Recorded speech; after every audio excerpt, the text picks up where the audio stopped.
Dar tu malorita Bandar po alorita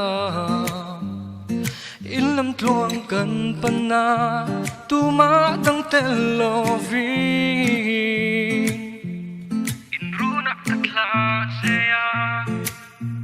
Lukapoy kan karfela Ting puy kan indonek Masek trong hara Nang nenakan sulit nu Siang tu rabia tu Kahlan matay nikal Ang mo o sip Ramin nolan di pon Kamu pakatal omla Mo boy akatyan Itengil ta kanun luy ka Kalung ruril beral wakatuan ni Itanatar siya potling law ka Katang lunglu Nang initrong kam try wilova Kayaro kam mangay na tun na silfia taylo Lungrun hun tlem talmin pelang chuan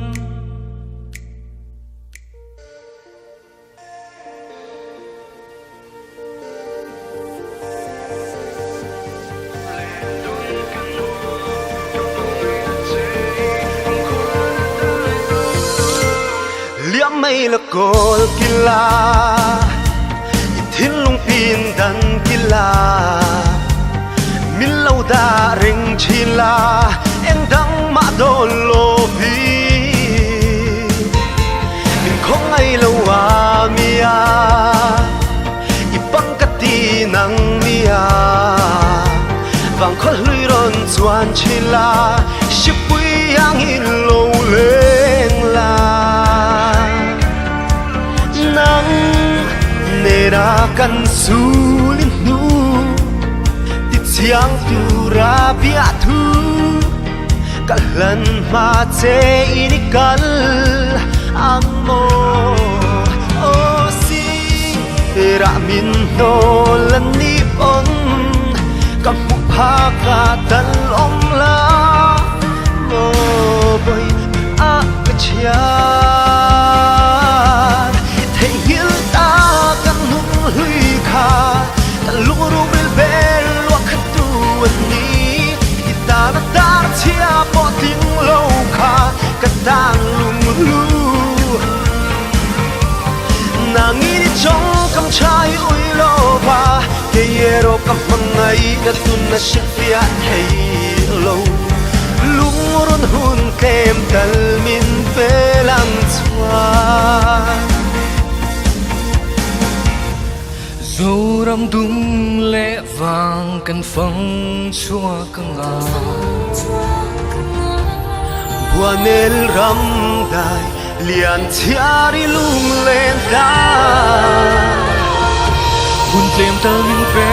lam chuan Nang ne na tu tang ngay lâu va Lem dun kang wang Kap mangay na tsehi Kung tuang at dai to long Itengil ta